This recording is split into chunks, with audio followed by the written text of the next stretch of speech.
Magandang buhay! Welcome to my vlog. This is Lilet Life and Travel.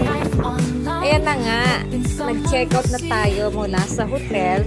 Tapos, nilakad na lang namin papunta dyan sa Aposhi Port. Yan. Sandali na, siguro 3 minutes lang from the hotel kasi nandyan din yung office ng speedboat na nila namin. Yan. Kasi ang schedule namin is 2:30. So, mga 12:30 nandyan na kami. Pero nasa loob lang kami ng office kasi. So, ang ginawa ko, ayan, nag-ikot, nag-vlog. Hindi. Sayang din naman. Isang vlog ko rin yan. Isang premiere din. Yan, habang hinihintay namin yung speedboat na naka-schedule sa amin. Nag-ikot-ikot muna ako, lakad-lakad lang muna doon sa mga fishing. Yun sa dulo na yan, parang fishing boat yata yan. Tapos meron dito kami sa unahan na naghihintay. So, kasi by schedule yung speedboat. So, bali, ang schedule namin is 2:30. Kailangan nandiyan na kami. 2:15, nandiyan na dapat. Kasi ang alis na speedboat is 2:30. Kung pupunta kayo dito sa Maldives, mas mabuti yung ano nyo na yung ticket nyo, i-book nyo na sa online na mas mura kasi almost kalahati lang. Kali ang binayaran lang namin yata $40 per person dyan sa speedboat. Pero kung sa hotel kayo magpapabook, halos sa kalahati ang extra, bali 80 yata sinilina per head. Ayan, lapit-lapit lang kaya niya. So, ginawa namin, ayan, naglakad lang kami, tapos pumunta na kami sa office na .com yata yun. Nag-online na kami, nag-booking dyan. Nandito pa kami sa Pilipinas. Nag-book na kami dyan. Para pagdating namin doon, ready na lahat. Ayan, habang yung asawa ko nasa loob ng opisina, ako lakad ng lakad dyan. Para sa pang-premier dyan. Kaipon nga ako ng pang-premier. Siguro mga ilan pa ba yung i-download? Yung mga 3 o 4 pa yata ang download ko sa premier. Hindi ko kasi nai-edit Kaya pa isa-isa ko nalang muna i-edit dahil busy-busy ako ngayon. Buti nakakagawa pa ako na nakakapag-edit pa ako. Bali ang nangyayari, sa gabi na ako nag-edit. Ayan, ina-edit ko around 11 o'clock ng gabi dito. Dito sa atin.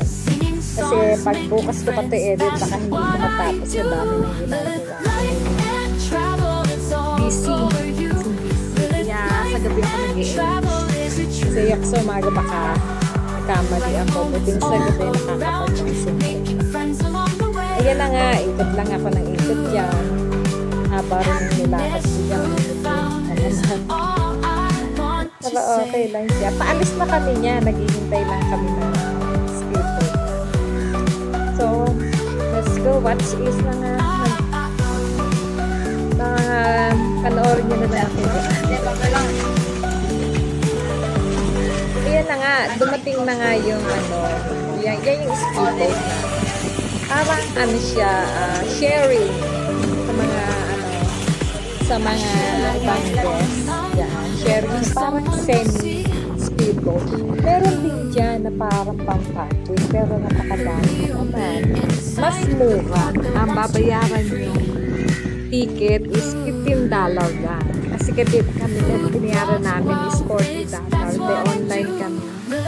Mas mura pa rin kaysa hotel ang mag-book sa inyo. Magbabayad din ng 80. Nung unang punta namin sa hotel na ngayon alam na namin. Kaya ayan, dyan sa .com tour, yan kami nagpabook. Andun ang asawa kasi. Yan, naka-online din yan. Online. Kaya madali, kung nasa hotel kayo, punta lang kayo dyan. Kaya kayo magbayad ng ticket. Kung malalaman nyo lang yung mga idea dyan, mga paraan kung paano mag-book. Mas makakamura kayo.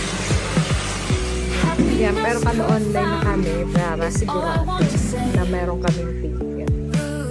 Yan, ang flight naman namin is 7:30. So, napakaaga pa namin. So, relax lang kami. Yan, habang picture, yan. Hindi yung mapas. Support yan. Yung island. Ang tawag niya sa island yun.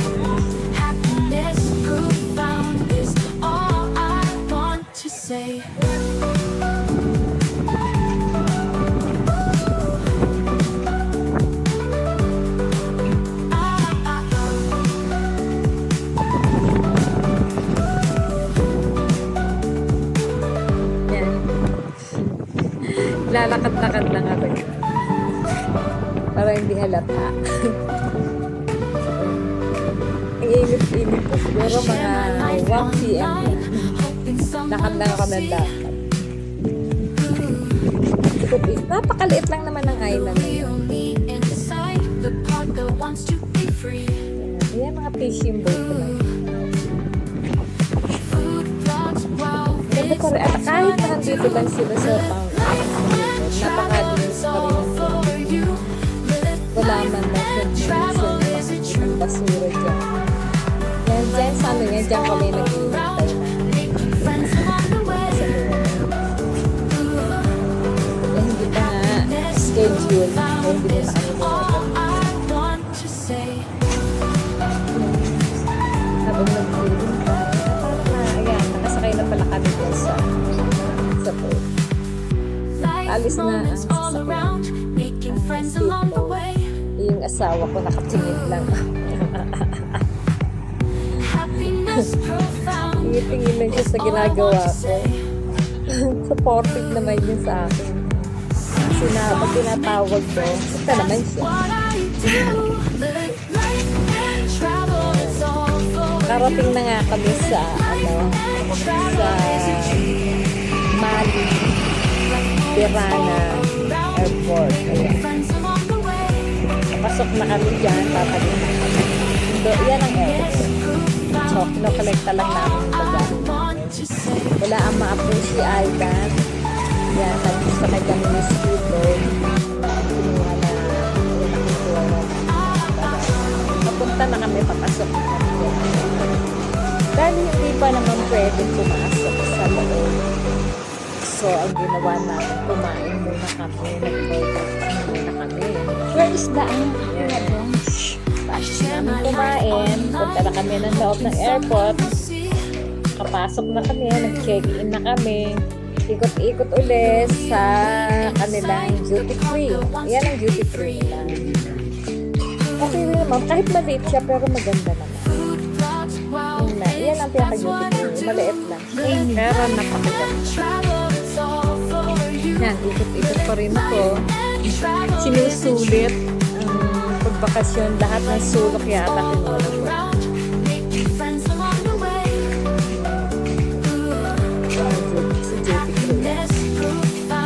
Tapos sa duty free niya, katabi naman niya sa lounge. Magpapangunan na kami. Nakain muna ulit. Kasi nga, merienda, tulog, watching. Yan. Habang naghihintay ng flight.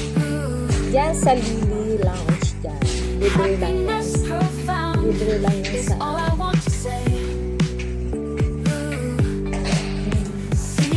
registered lang kayo dyan. Ayan, tapos pasok na kayo. Bibili ng pagkain. Anli pagkain. Anli tulog. Anli yan. At tawagin naman kayo pag kayo malapit kayo.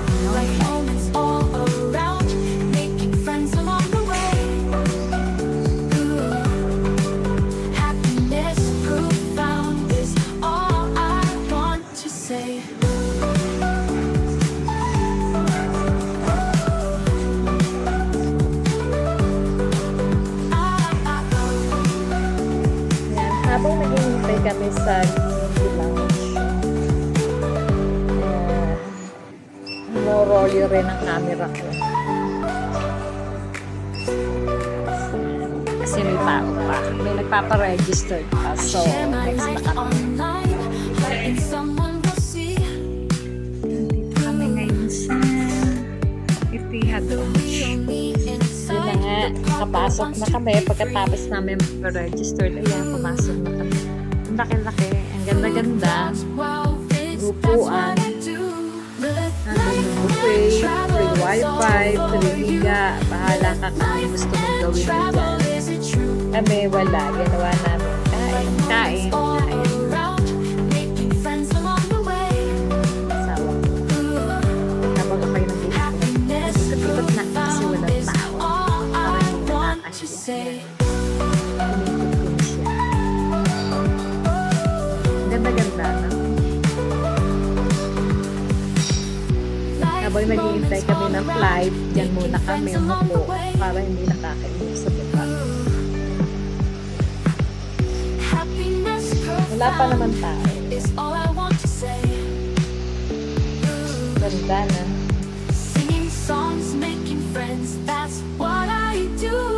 Pero maya-maya yan, dadami yan. Dadami ang tao.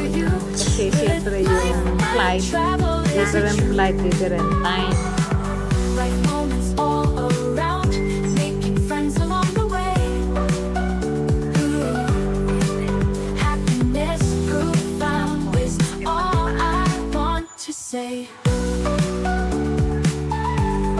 So dito muna papayin ko na naghihintay na po.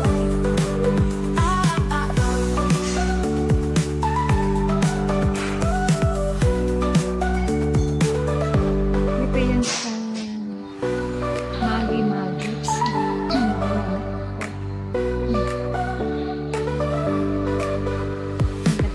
I share my life online, hoping someone will see